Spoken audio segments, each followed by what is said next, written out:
May caller tayo sa kabilang line. We have Rose ng Quezon City. Uy, Bulaklak na naman. Hello, Rose. Hello po. Hi. Good evening. Pangalan, ilan taon na? 23 po. 23. Yes. Anong ginagawa sa buhay, ma'am? Call center agent po. Call center agent. Taga saan? Apo. Dito po ako sa may Fairview po. Yung work ko po sa may rin po. Saan? Malapit po sa yung work ko po malapit po sa SM Fairview. Okay. Yung dyan, yung malapit sa Nova Stop. Opo, Okay. exactly. Di pa na yung kain sa Bulalo Fiesta. Hindi, actually, bago pa lang po ako doon. Okay.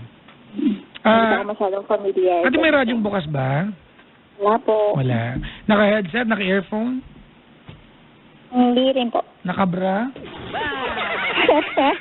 Sinecheck ko lang. Wala naman sa mga tanong. Di ba? Mga masama ba ako sinabi? Diba kung wala, sabihin mo lang. Wala naman titingin yan. You are 23, call center agent. Anong dating work mo before ka naging call center agent natin? Wala po. As in, tingin na natatanggal ako or nag-resign ako sa isang call center. Call center pa rin po yung ina-applyan ko. Alright, sige. Talaga yung gusto ko talaga na doon ako mag-grow. Sa call center? Opo. Alam mo ate, maganda yun. Nabanggit-banggit mo na rin lang. Kasi sa atin mga kaibigan, a lot of people hindi po nakapag-call center. They think that call center is a fallback. No, it's a career actually mga kaibigan. Diba? Yes. It's a career. It's actually a multi-billion industry. Diba? Sa ating bansa. So, sa lahat mo ng mga call center agents, mabuhay kayo. Dati akong call center agent mga kaibigan. I have been to 3 call centers. So, and the culture is actually very unique. Yung iba pong parang mga relatives ko, syempre hindi po ako graduate. Tapos yung sabi nila, call center ka lang, ganyan. Hindi tama yan. Sa mga nag-call center, hello po sa inyo lahat. Maligayang makikinig po, di ba? Yung mga taong, di ba, ang holiday nila ay holiday ng bansang siniservice nila. Hello, ate? Hello po. Sige, Opo. magkwento ka na. Wala nang sasabi pinagkasabi ko dito. Again, may asawa ka na ba? Ayun. Meron po akong living partner po. Matagal na kayo magka-live-in? Magto 2 years po. Nag-kiss na kayo? Ano po? Hello? Ano po? Wala, magkwento ka na. What can I do for you? Opo, wala lang po. Medyo parang confused lang kasi nakakaba palang tumawag kay Papa Jack. Ay, tawag ka sa istasyon. Okay doon. Para ma-etchos ka nila. Gusto mo number nila? Eto, 8. Ayaw sabihin na. Sabihin mo, pinapatawag kita, spy kita, ganun. Hindi, ayun po, yun nga po, may live-in partner na ako. Tapos, pero mayroon pa akong, anak sa una kong jowa, gano'n. So, bali siya rin po, gano'n din po. Pareho po yung anak namin na 5 years old. So, ayun, hindi naiiwasan na laging nagkaka-conflict. Kanina mga bata? Kasama po namin ngayon dito sa bahay. 2 bata kasama nyo? Opo. Pag nag-away mga bata, kanya-kanya kampi kayo? Somehow, parang ganun. At di ba iiwasan yan? It's part of, di ba, of the conflict na pinasok na niyang dalawa. Opo. Okay. Alright. Ayun po, umaabot minsan sa point na, yun nga, yung parang minsan napapaisip na rin ako, hindi kaya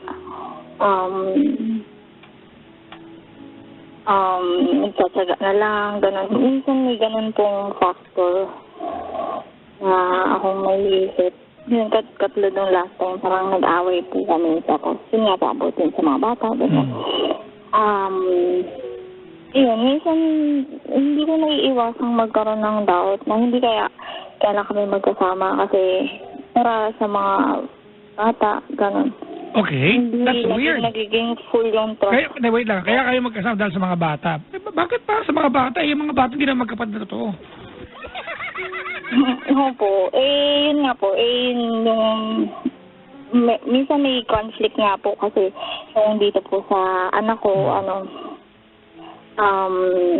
parang hindi niya alam. Parang nakalimutan niya ata kasi syempre bata pa. Nakalimutan niya na may iba siya talagang papa. Okay. Yung minsan tinatanong ko siya, sabi ko, sino yung totoo mong papa? Ganyan. Sasabihin niya, ito, yung ngayon nga nakasama ko. Minsan naiisip ko, hindi kaya unfair yun na ganun yung... Well, sorry. Wait lang. I think you're the one confusing everything and everyone here. Ano po? Nakipag-live-in ka, ate. Diba? May anak ka, nakipag-live-in ka, yung kalibin may anak. Nagsama kayo sa bahay, 2 anak na, diba, kumbaga package na yan, 2 anak niya, tama. Agad-agad, tama mali. First of all, I have a question for you. Yun ba ang anak niya, ate? Anak ang turing mo? Opo, syempre po. Alright. Yun bang anak mo, anak ang turing niya? Opo, nakikita ko naman po. Okay. Ganito, hindi ko maintindihan bakit may issue ka kung ang turing ng anak mo ay tatay dyan sa kalibin mo. Dapat nga matuwa ka. Bakit may issue ka? Hindi, ayun nga po. Not to dishonor yung totoong tatay ng anak mo. Pero hindi ba tatay nung time na nag-decide kayo mag-live-in dalawa? Hindi ba it's a part of the natural thing to happen?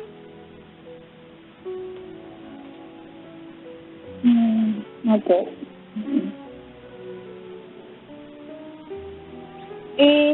Yun nga po, parang naisip ko lang siya noong mga time nga po na napapadalas na yung parang away namin dahil minsan nga po sa nag-aaway yung mga bata or pag yung as in kami lang dalawa talaga yung nag-aaway kami dahil sa may mga pinag-aawayan kami kung ano man, ganyan. Naisip ko, sabi ko, hindi kaya gusto rin niyang makipag-ulay, pero... Okay, wait lang. Rose? Can I be honest sa'yo ngayon? So far, you're not making any sense. I do not understand kung anong problema mo. Nag-away ba kayo lately? Opo. Yeah. Usapan natin yung away. Ang gawa ng kwento. Ano pinagawayan niya? Ano yung pinagkagawa namin na last time? Ha? Yun po. Parang nabigyan masabi na daw ako na palasigaw sa mga bata. Mas umabot na sa point na hindi, pero siyempre, minsan kailangan mo ng mapasigaw, parang hindi kasi nakikinig. Sabi lang, hindi nakikinig. Ate, wait lang ha. Hindi ko maintindihan yung hindi masyadong audible. Ano yan, ate? Huwag mo subo yung telepono. Iluwa mo yan. Sorry po. Hindi yun po, nung last time, parang nagalit na siya sa akin kasi umiyak na yung anak niya. Pinagsabihan ko lang naman po. Kasi parang ang dating sa kanya parang sabi niya sa akin, wala ka talagang pagmamahal sa mga bata, ganun. Ayun po. Sabi ko, siyempre, kailangan mo rin mapagalitan yung mga bata, di ba? Kasi, yun, parang sabi ko sa kanya, gusto niya, nakikita mo lang siguro yung mali ko lang, ganyan, hindi mo man lang nakikita yung efforts ko, ganyan. Sabi ko, okay naman na po. Wait lang, please, do not blow things out of proportion. Okay? Ay, yung elevator, huminto. I'm sorry to keep you waiting. Di ba ganun dyan? Wait lang ate You have blown things out of proportion. Pwede kong paliwanag ito. Okay lang? Nagalit siya dahil sinigaw mo yung mga bata. Now, ate, dahil siguro mas kalmado ka na ngayon, hindi ka galit. Can you tell me now, ate, categorically, ano ang masama sa kinagalit niya? Kasi ang sagot mo, hindi mo na nakikita yung mga tama ko, yung mali ko na lang nakikita mo. Honestly, ate, anong point mo doon? Nagdagdag ka na ng issue eh. Ang gusto lang yata ng tao, wag mong pagalitin yung mga bata. Maybe there's another way of disciplining yung anak niyang dalawa. Di ba? But being a girl, nagdagdag ka ng issue mo. Sorry ang liit ng issue, pinagalitan mo yung bata, ayaw niya ng paraan mo. Ang sagot mo sa kanya, hindi mo nakikita yung mga tama ko yung mali lang. Pagdugtungin mo yung dalawa, iba na yung issue. Nag-iba na. Pero ang issue lang naman, ayaw niya na pagalitan mo yung bata sa ganung paraan. You have blown things out of proportion. Parang ang sabi niya po kasi sa akin, yan, simula talaga, sabi niya ganyan. Nakakita ko, wala ka namang pagmamahal sa anak mo. Yun. Para kasi napagkukompare niya kami sa mother ko na gano'n. Kaya, parang pag nakikita niya ako na konting minsan lang ako parang magalit sa mga bata. Agad-agad, nung nakagad yung tingin sa akin na wala na ako kagad pagmamahal sa mga bata. So, naisip ko, sabi ko, ba po? Sorry ate naniniwala ako na sasabihin lang niya sa'yo yung sinabi niya kasi ito ay perennial problem. It keeps on occurring. He will not tell you what he told you ate kung one time lang nangyari yan. Tama? But honestly, may masama ba sa gusto niya? Di ba? Ano ba yung underlying message? Ano ba yung inner monologue nun? Di ba? Treat the children better.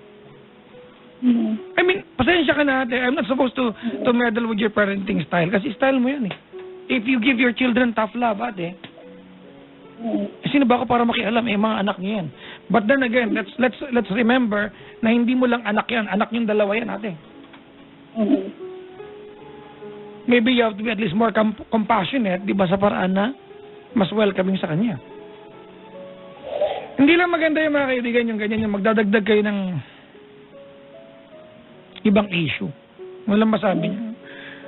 Ayaw niyang paglitan mo yung mga bata sa paraan na gano'n, pero ikaw, ang issue mo, hindi mo nakikita yung mga tama ko, yung mali ko lang nakikita mo, parang ano ba yun? Laki na ng issue. Ano ba kasi ginawa ng bata, ba't sumigaw ka?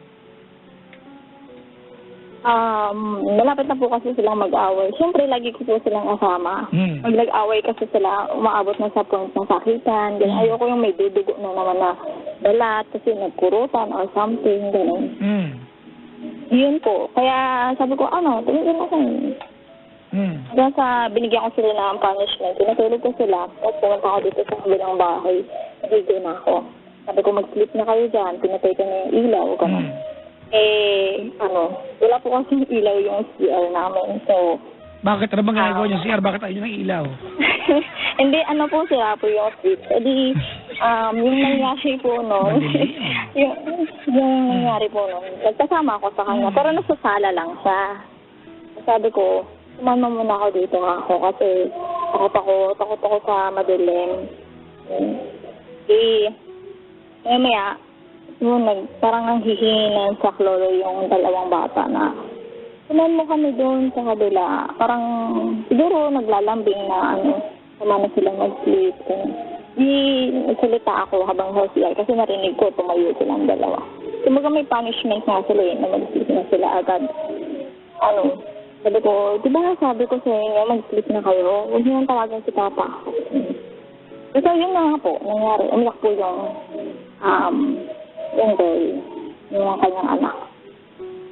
Ayan po, simple lang. Yun lang yung medyo talaga siguro sa stress na rin ng mga nangyayari sa buhay ko.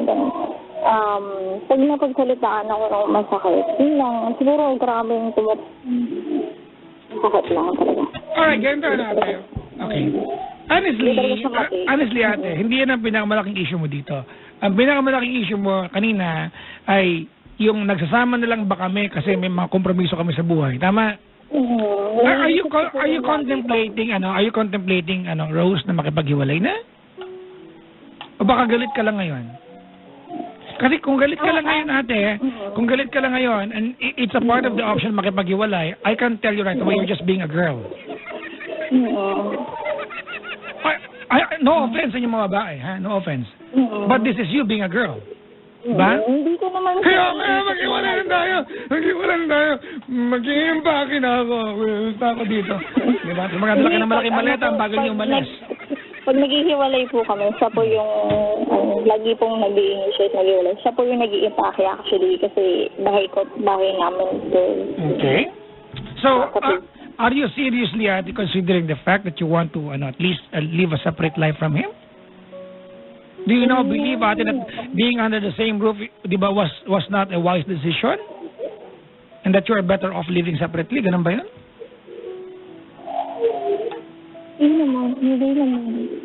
Kasi ganito, alright, Rose? Eto, pakinggan mo yung premise ko, ha? Nung nag-decide kayong dalawa ate, nagkakilala kayong dalawa at alam niyo may mga anak kayo sa una, meron kayong tag-isang anak na 5 taong gulang magka-batch, di ba? I'm sure, nung nalaman yung dalawa yan, it was one of the wonderful things about the two of you. Oh my God, sabay tayo nagkaanak. You brag about that. Tama ko mali?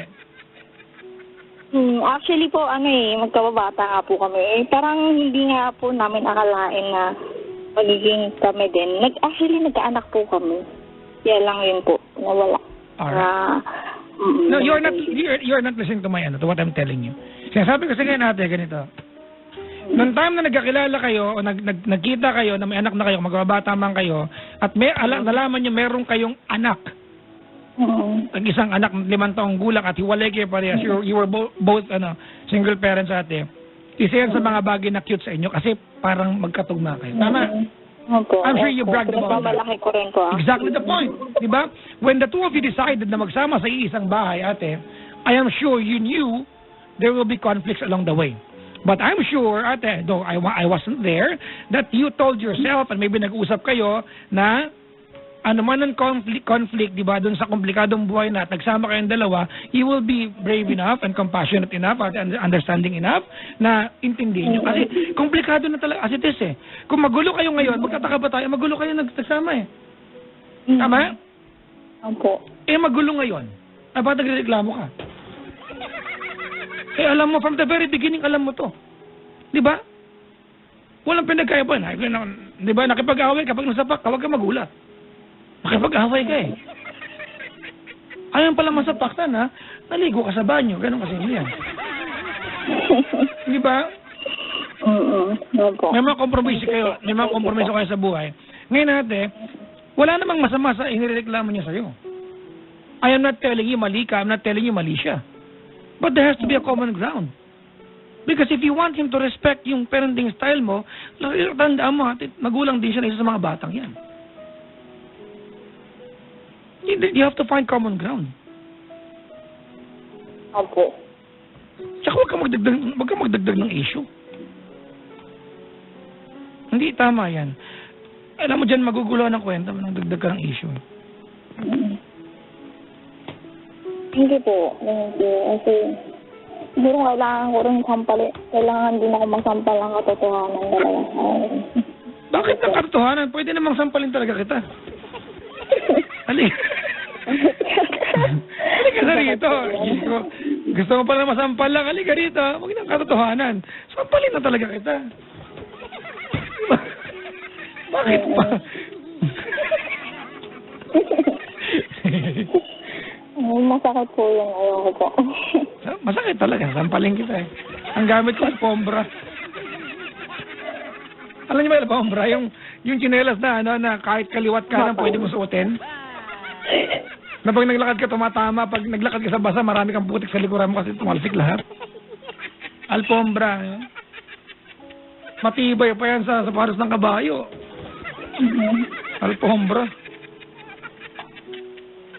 Ano yan? Uniquely Pinoy yan eh. Alpombra. Anyway, siguro po, napauwi lang po siguro. Kasi nung bago lang kami, mga last year, ganun. Sobrang konting kibot, konting away lang. Wala pa po nun yung kanyang anak. Bale, anak ko pa lang. Konting kibot lang. Iisa ka na kagad yan, ganun, kagad yung gamit, ganun. Ngayon po, nandito yung anak niya. Yung pag nag-aaway kami, hindi na siya nagagano. Basta nung nagkabalikan po kami, Rose. Hindi ko alam kung part na kwento mo ito, right? O naisip mo na ito. Pero nabanggit mo na rin lang ate na bahay nyo yan, di ba? In essence, nakikita sila mag-ama sa inyo. Alright? Eto, bilang lalaki, ati payuhan kita, be very, very careful. Kasi tatama mo yung pride niyan. Pag nagalit ka sa kanya, silang mag-ama, at napahiya mo yan, kahit kasalanan pa niya ate, at nakapagsalita ka ng isang bagay, mag-i-impake talaga paalis yan. Kasi yung pride niya tatamaan eh. Nakikita rin yan eh. In essence. Tama? Diba? Wag mong paparamdam sa kanya yan. Na you have more authority than him at if you want a peaceful relationship between the two of you. Hindi naman po ganun. Parang Can you just say yes? Alam mo, yung problema sa'yo eh. There you go. You don't know how to listen. Wala. May masama akong sinabi. Hindi, wala po. Wala. But you cannot say yes. Hindi mo kaya umoo.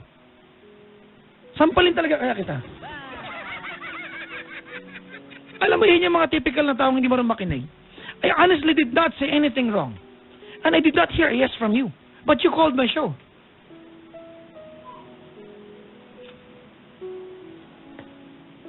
Ang linaw nila sinabi ko. Opo. Opo, di ba?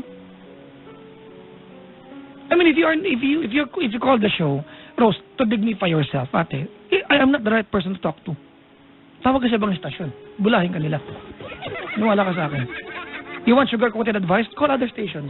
Wag ako. You want a friend? Call me. And then afterwards, donate. Yan, pak. 1.5. Ang mga naman ang 1.5. Hindi, natutuwa nga po ako sa mga sinasabi niyo po. Sobra po. 1.5 lang, please. Ha? Dali na, ha?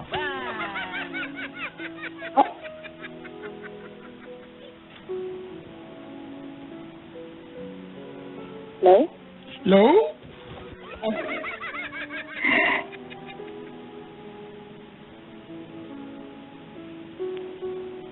Kung nakaantabay siya ngayon natin. Alright, bago yan natin. Total tumawag ka dito at ang contemplation mo kanina is makipag-iwalay. As your friend... Hindi naman po. At huwag mo akong plastikin. Ano ibig sabihin na sinabi mo kanina? Nagkasama na lang ba ako dahil sa mga anak, sa mga bata? Parang hindi ko nga nag-get yung part na yun eh. You are contemplating of hiwalay. Gusto mo sampalin kita ng wireless keyboard? Opo, masakit po yun. Meron ako dito, ang tatak niya. Ay, ang tatak nito. Ang tatak nito. Magandang klase ito eh. Logitech. Maganda ang Logitech, di ba? Perfect. Ay. Diba? Para hindi mabasag. Kasampal ko sa gusto mo? Hanggang matanggal yung caps lock.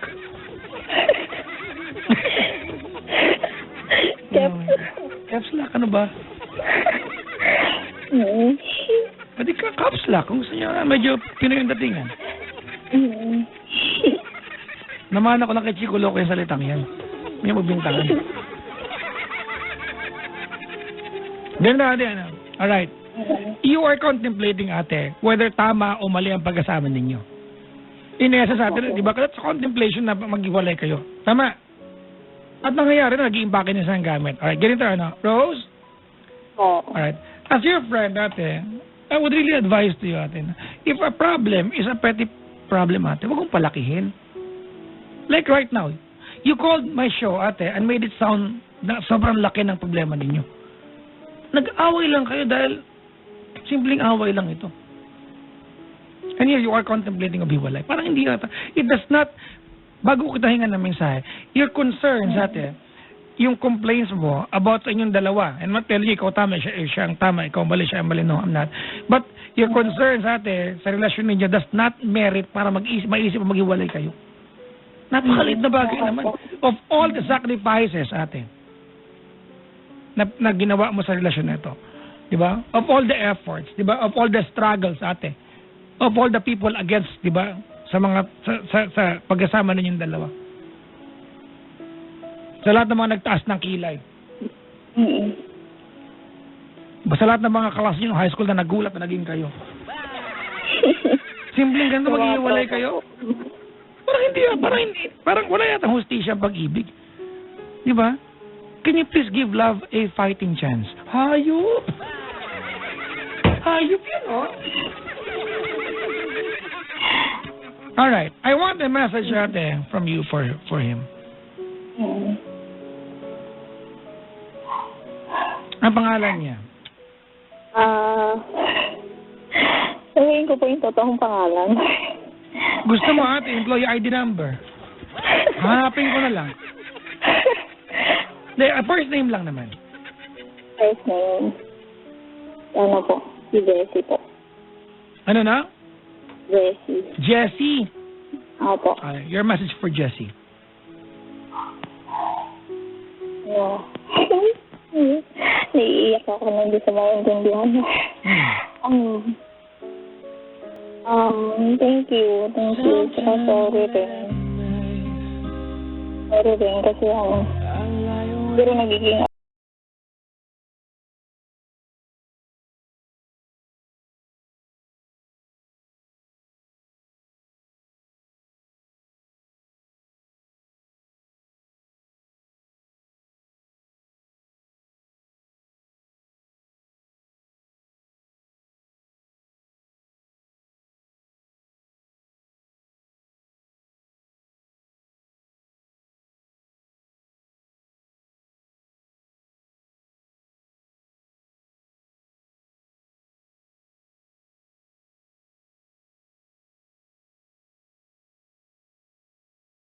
Mahal mo ba?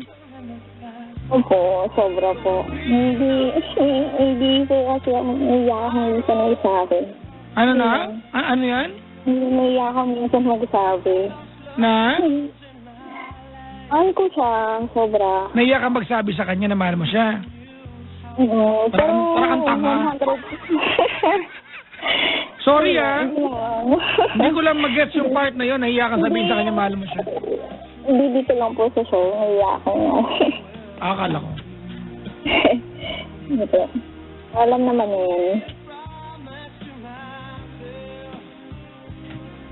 Ayun po. Pag naging baka ng damit yun natin tumaalis. Paano siya bumabalik? Siyempre, mag-chat muna or mag-text muna sa akin. Ganun. Kamusta? May time na nagsasorry. Ganun. Sabi na, minsan naiya siyang bumalik. Yagaw sa dito kay mama. Ganun. Mga kapatid ko. Huwag mo hayaan na. Maging habitual yan. Mag-i-impact. Hindi kasi tama. Dati pa naman po yun. Hindi naman na niya na-try. Hindi niya ulit ginawa. Yung simula nung nag-hiwalay kami, tapos nagbalikan after 1 month, hindi na. Okay na. Sobrang okay naman na. Siguro magiging okay lang talaga ako minsan. Parang, yun nga po, parang napobia lang, ganun po. Maliit na away. Anong phobia nung... Ano po, yun po, na konting kibot. Baka, yun nga, mag-iimpake na naman, gano'n. Hindi ko mag-gets. Ano po, pag nag-aaway, gano'n po. Ano phobia ka? Ikaw to nag-isip ng hiwalay. Ba't ikaw na phobia? Hindi na maintindihan.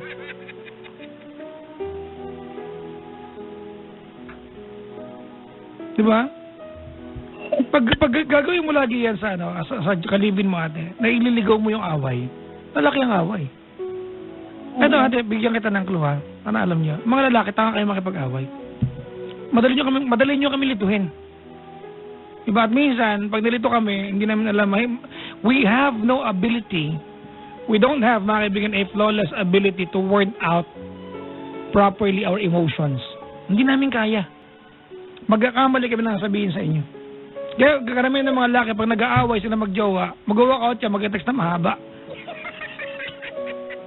Either mag-text na mahaba o mag-text kayo na mahaba, ang sagot namin ay K. At galit na galit kayo sa amin. Di ba? Ito guys, ito mga kaibigan, sa lahat ng babae nakikinig, and totoo ito, this is 99.9% true. Pag inaway niyo ang jowa niyo, nag-text kayo ng kilometric text, at sumagot kami ng K, di ba? 99.9% mga kaibigan. We are trying to stop the fight. We just want to reply something to you, di ba? But we are just trying to stop the fight. Alam nung kung sino man lalaki sumagot, alam ng lalaki iyan, di ba? Na ano man ang sabihin niya, hindi ka makikinig.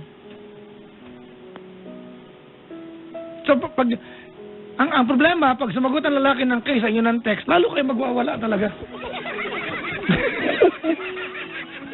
And then you will go ballistic. Naalala ko tuloy. Parang gano'n na gano'n nga yun. So kapag ang lalaki sumagot sa inyo ng K, consider that as pinapakalma namin kayo.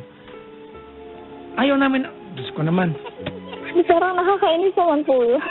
Ha? Parang mas nakakainis naman po yun. Kasi ganito yan, ganito yan. Mag-text kayo na mahaba.